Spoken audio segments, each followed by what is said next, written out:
the world of golf is reeling. It all began with the launch of a new tournament, LIV or LIV Golf, which snapped up some of the best players in the world and shook up the sport with a level of money and glitz it had never seen before. Welcome to LIV 2023, our first official full league season. From the end of February till November, we'll play for individual and team titles in 14 events around the world. But LIV Golf has been controversial. Not only did it rattle the golf purists who hate the new format, but it's also been criticised because of its owners, Saudi Arabia, and their human rights record. Speculation is growing about the fate of Saudi journalist Jamal Khashoggi after he walked into the Saudi consulate in Istanbul and seemingly walked off the face of the earth. Shortly after arriving, he was killed. US intelligence believes Saudi Arabia's de facto ruler, Crown Prince Mohammed bin Salman, was complicit in the killing, something the Saudis have denied. Is this another example of sportswashing? The old guardians of golf, the American PGA Tour, and many of its most famous players have been up in arms, and a bitter civil war has divided the sport. Until 2 weeks ago. Welcome back. Some interesting news in the world of golf that may resonate far beyond it to share with you this morning. A shock announcement stunned both the sporting and business worlds. The PGA Tour and its Saudi-backed competitor LIV Golf, along with Europe's DP World Tour, have agreed to merge. After months of a furious public feud, the tournaments have agreed to merge. Saudi Arabia, who were the outsiders, are now at the centre of the sport. As the dust settles on that announcement, what do we now know about what was happening behind the scenes and what this deal is really about? Money talks. And you know what? It's more than that. It screams. And everybody somehow is listening. You're listening to Stories of Our Times from The Times and The Sunday Times. I'm Manveen Rana. Today, has Saudi Arabia bought up golf?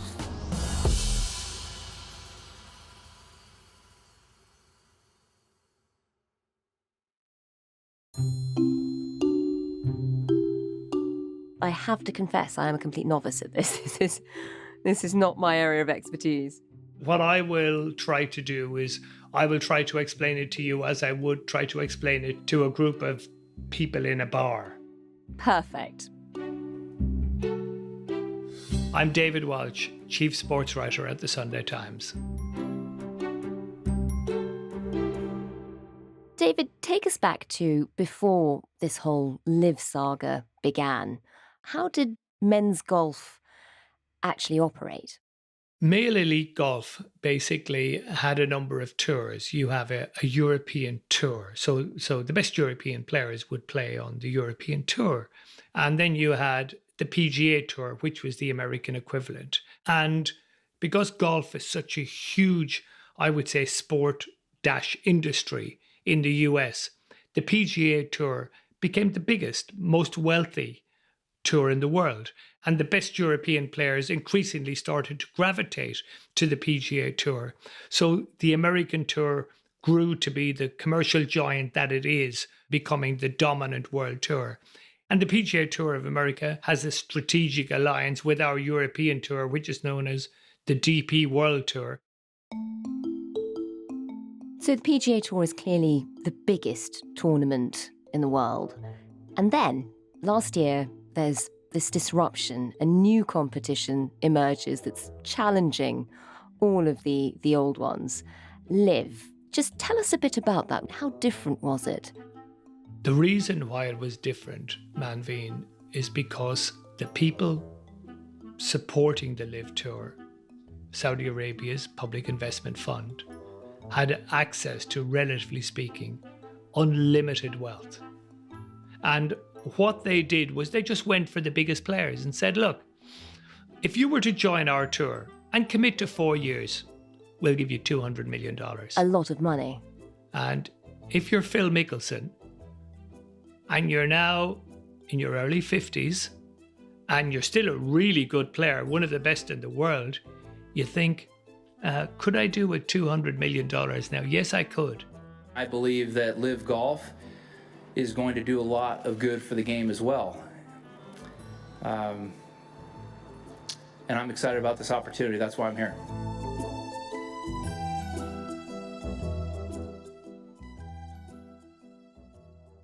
So LIV started picking off some elite golfers, household names in golf. And the PGA Tour knew at that point that it had a problem. And if you play for one, you can't play for the other. Exactly. You're ruling yourself out. And was the golf itself, was the tournament itself very different to the PGA? Yes. LIV had this idea that they were going to basically take golf out of its kind of staid, traditional ways in relation to tournament play. And we're going to have music, and we're going to be less formal in the way the players dress. They will be allowed to wear shorts. We'll jazz it up, basically. Different world. And we'll create a team element where all the players will be in a team and the teams will be vying against each other. And, of course, we're going to give extraordinary prize money. $24 million every single tournament. Wow. Which was huge when that news came out. And everybody said, okay, that sounds interesting. But the Americans and LIV had been at loggerheads, and they seemed like diametrically opposed to each other.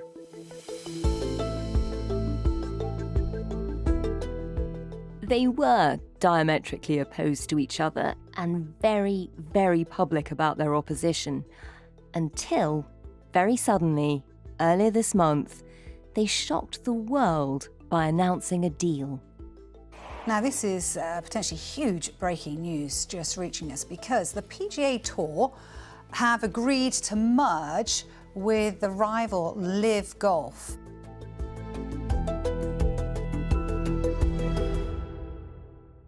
David, this announcement came out of the blue. Where were you when you heard the news, and what did you think? I was away actually visiting my sister in Bermuda, and my brother-in-law said to me, have you heard the news about LIV, the Saudi Arabia-backed golf tour, merging with the PGA Tour? PGA Tour being the most important tour in the world. And I said, no, that just couldn't be. And he said it is. It's huge news. And then, of course, you look it up and there it was. And the initial sense was complete and utter shock. And that's just me as a golf fan, as a journalist. But what was even more remarkable is that the people we would have regarded as being very much on the inside, the Tiger Woodses, the Rory McIlroys, the John Rahms, the very best players in the world, they were as shocked as we were. They knew virtually as little about this deal that had been in the making for, at the very least, a number of weeks, possibly a few months. All the negotiations had been conducted in a hugely secretive way. So for them to come together was really shocking news at the time. Tell us, what exactly is this deal? I mean, explain why this decision was so controversial, why so many players felt so betrayed. When LIV Golf, which basically was being funded by Saudi Arabia's public investment fund, when LIV became a threat early last year and it started trying to recruit players, an advocacy group in the US, Families United, that exists to basically keep reminding us of the appalling atrocity that took place on 9/11, were in touch with the PGA Tour and basically said, in our eyes, a great American institution like golf should not be allowing Saudi Arabia-backed LIV Tour to become, a big player in a much-loved American sport. And the PGA Tour was saying, yes, we agree. Rory McIlroy at the very early stages of this, when this idea of a rival tour was in the air and people were talking about huge money from Saudi Arabia, Rory said, I don't like where the money is coming from. As a golfer and an independent contractor, I didn't like the sound of that. Didn't really like where the money was coming from either. And I wanted to be the first one to speak out against it. The PGA Tour then, its top officials, Jay Monahan, its chief executive, they lobbied senators in the US and said, look, these guys are coming in trying to kind of muscle in on our great institution of golf in the US, and we want to keep them out. And the politicians were saying, yeah, we don't want Saudi Arabia controlling American golf. Is this another attempt at sports washing? Yes, and most people kind of accept that it is, in the same way that the Saudis getting involved in Newcastle United. Is that sports washing? Yeah, it probably is. They're involved in many, many sports, and they're investing huge amounts of money. And most people see it as sports washing, for sure.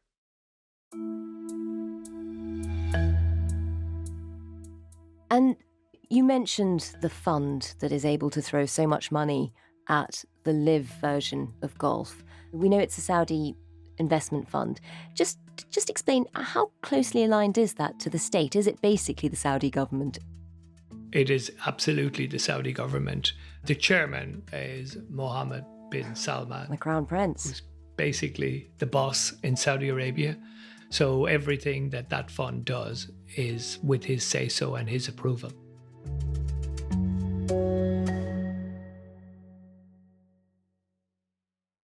And when LIV came along, you mentioned that some players did sign up to it. They left the PGA and they went and joined up.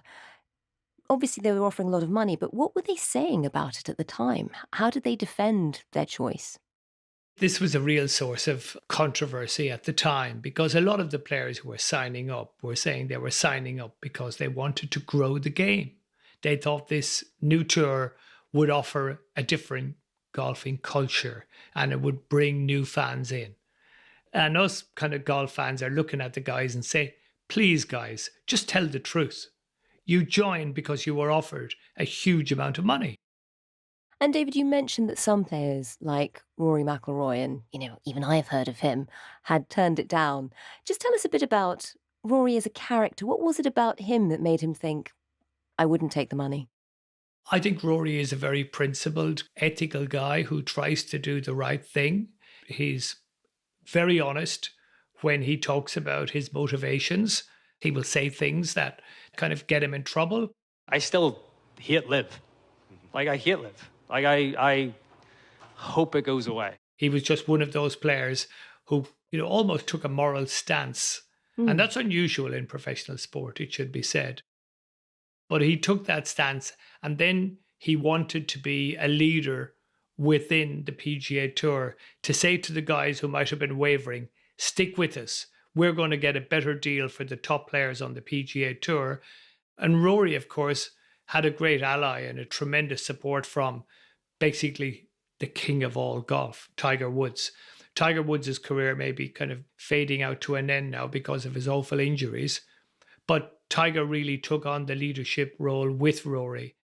The players who have chosen to go to LIV and to play there, I disagree with it. I think that what they've done is they've turned their back on what has allowed them to get to this position. And they drove the movement within the PGA Tour for the best players to remain loyal. There's no doubt that if LIV could have had Tiger Woods, that would have been a game changer for them. Everybody would want to watch him. But Tiger said no, and he stayed with the PGA Tour and advised all the other top pros to stay with them. And he turned down an astonishing sum of money to do it. Yeah, people said it was just slightly less than $1 billion. And for the PGA and DP tours, what was their line on this? When the PGA Tour was fighting against LIV in the early stages, they used the where the money is coming from argument. No doubt about that. Was that sincere, or was that weaponizing the moral stance to make their position stronger? I absolutely believe the latter. Would you just be able to sort of spell out a bit of what they said that moral objection was? It was always cloaked in kind of vague references to it. Jay Monahan, the PGA chief executive, was asked about the campaign by Families United, the 9/11 advocacy group, who were really campaigning against Saudi Arabia money coming into golf. And Jay Monahan was asked about this. And he didn't say, I totally agree we shouldn't take money from Saudi Arabia. What he said was, yes, I can understand where Families United are coming from. I think you'd have to be living under a rock to not know that there are significant implications. And as it relates to the families of 9/11, I have two families that are close to me that lost loved ones. And so my heart goes out to them. Now, without saying it in the starkest terms, that seemed to indicate that Jay Monahan, chief executive of the PGA Tour, would never touch Saudi Arabia money because he personally knew families who'd lost loved ones. And David, as the golf world splits, as these two suddenly entirely separate tours start and players who used to play alongside each other are now divided between these two camps, what did the players who had joined LIV, what did they say about, the morality of working with the Saudis? Were they ever questioned about the human rights record or anything like that? Yes, they were, and their answers were awful, really. If Vladimir Putin had a tournament, would you play there? That's speculation. Not even going to comment on speculation. So, just in a generality, is there any way you wouldn't play on a moral basis? If the money was right, is there any way you wouldn't play? I don't need to answer that question. Sorry? I don't need to answer that question. Not many of the players have what you would call a complete understanding of what's going on in Saudi Arabia. And their stock answer was, our governments are continuing to do business with Saudi Arabia. Why should we be prohibited from conducting our business with them as well? And there's legitimacy in that argument. But sport is very visible, it's very high profile, it's very prestigious, and people feel almost that the rules should be different for sport. David, you end up with the world of golf effectively very acrimoniously split. The players are split, the tournaments are split, and all of this ends up in court. Just tell us about that. How did this all evolve into a huge legal battle? The biggest problem for the players who went to LIV was the PGA Tour and the world bodies that control the world rankings said, that's not how we play for the world rankings.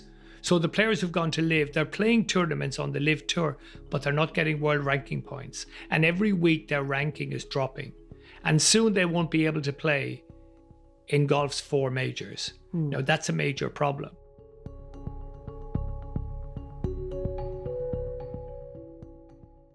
So the LIV players are going to be saying to their bosses at LIV, we need to challenge this because this isn't right. Our careers are now being damaged by being members of the LIV Tour.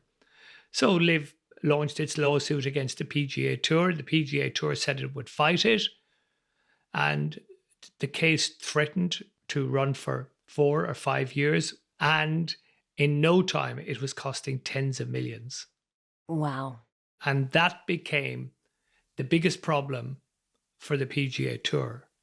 Because in its attempt to combat the threat of LIV Golf, the PGA Tour had to up its prize money. It also, to get the European Tour, now called the DP World Tour, on its side, the PGA Tour basically got in touch with the European Tour and said, let's form a strategic alliance. We'll give you 100 million if you join with us, to stave off the possibility of the European Tour joining LIV. They may have committed well over another 100 million in increased prize money. And now they've got this legal case that's absolutely burning money. Yeah. And in the background, the Department of Justice in the US, pre-LIV, have had reservations about PGA Tours and the fact that it seems to be running a monopoly, which they really don't like in the US. Yeah. There is no competition in the golf world in America. No competition, and no competition is allowed to emerge. So they were being investigated on that antitrust. And of course, when the LIV thing comes along, that investigation gains momentum because the Department of Justice is saying, well, here's a rival tour, and the PGA Tour is doing everything in its power to crush it. Yeah. So the PGA Tour had the legal action to deal with, but it also had an investigation into its own kind of modus operandi. So, David, I can see how the problems for the PGA are just adding up. You've got the soaring costs they're having to pay, the dwindling funds. You've got the legal problems in court. You've got the legal problems with the Department of Justice. They're clearly under a lot of pressure. And then suddenly, this deal is announced. What do we now know about how this agreement came about? I mean, how did they get to a point where they suddenly turned around and offered an olive branch? My feeling is that two members of the board of the PGA Tour, Chairman Ed Hurley and co-chairman Jimmy Dunn. And Jimmy Dunn had a financial business. He had his offices in the Twin Towers. And many of his colleagues were killed, and it became a defining moment in his life. He is one of the two people who went to LIV and said, we need to talk.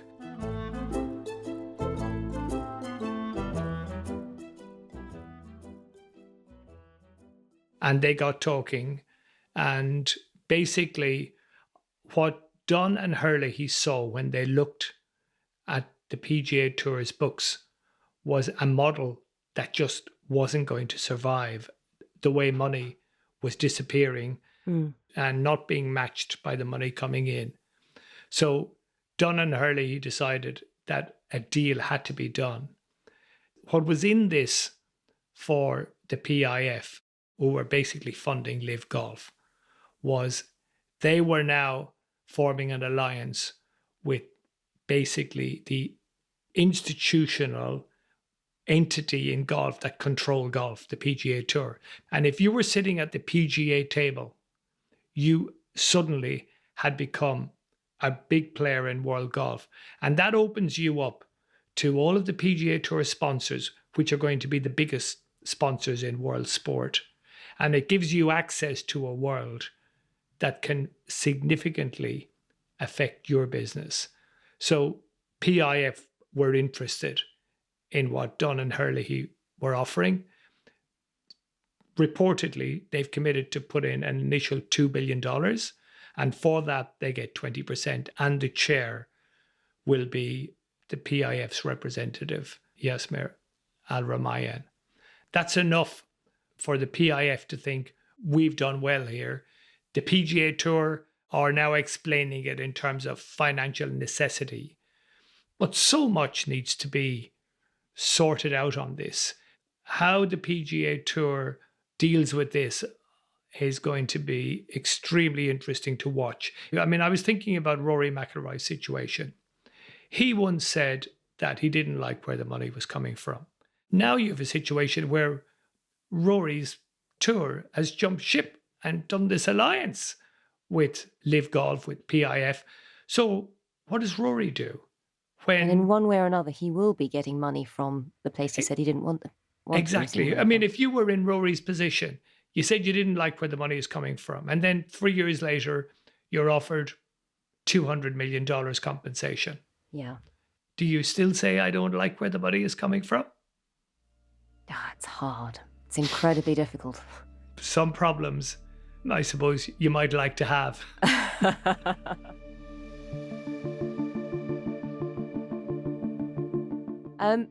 Some people have said, talking about this big disruption, talking about those sums and the awkwardness, the moral problems everyone's facing, people have said this is effectively Saudi Arabia coming in and just buying up golf, buying up the entire sport. What do you make of that? Well, that was said in the immediate aftermath of the announcement, and I thought it was a reasonable thing to say. And then I thought about it, and I thought, well, they've paid for 20% of it. So what exactly does 20% mean? I think what the 20% stake means is they've got a seat at the table. And when things are being discussed at the table, and perhaps new investment is needed, well, the PIF is in a position then to increase its investment because it's sitting at the table. The new entity has already taken maybe $2 billion of its money. Why would it turn its nose up at another $2 billion? And of course, with the second $2 billion comes an increased stake. And could it be that the PIF will become the major player at that table, even though it's only got 20% now, some point in the future? Of course. Money talks. And you know what? It's more than that. It screams. And everybody somehow is listening and basing their decisions on what the money is telling them. And David, for the Saudis, what's their argument? Why do they say they want to have this investment? Why do they say they want to be able to control part of the world of golf? It's always more nuanced than we believe. And it's absolutely true that Yasir Al-Rumayyan, the new chair of this new entity, he loves golf, genuinely loves golf. And they're thinking about all their investments around the world and their $700 billion fund. And they want to maximize the effectiveness of all their investments. And they're thinking that if we sit at this table in golf, a sport we love, our influence and our ability to take care of our investments is increased by the world that golf will open up.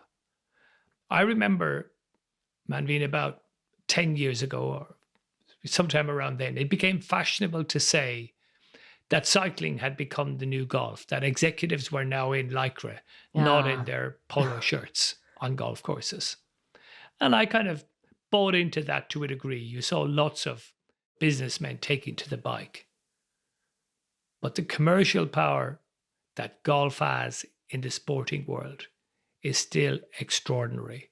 And it is still a presence in the deal making that underpins some of the biggest decisions made in the world of business. You're so right. So it's not just the sport itself, it's its pulling power for some of the biggest businessmen, some of the biggest and most important, richest people who are running industry. This is the place they all come together. Totally. And for the people who are sort of watching the sport, who are worried that the Saudis, they're using this as sports washing, they're using it to sort of stop people when they think of Saudi Arabia, stop them thinking about human rights or about Jamal Khashoggi or 9/11, and instead think of golf. Is the terrible truth, after the World Cup, do we now think sports washing just works? There is no question it works. It absolutely works. However much we talk about it or know about it. Yes, absolutely. I mean, I went to Qatar and I had the same reservations as pretty much everybody else. But when you're there, what do you do? Do you mope around for 4 weeks complaining that you shouldn't be there? Or do you say, I am here now and you know what, there's a football game on. I went to the England-France game just looking forward to a football game like I do, most of the sporting events I go to. Yeah. We turn to sport for mostly escapist reasons. We want to get something that transcends the ordinary. What we don't want is a political dilemma when we're going to a football game. So basically, PIF takes over Newcastle United. All the reservations are expressed. Many people would continue to believe it's absolutely wrong. It should never have happened. But they're in the minority. And it'll be the same in golf. It's the same in pretty much every sport.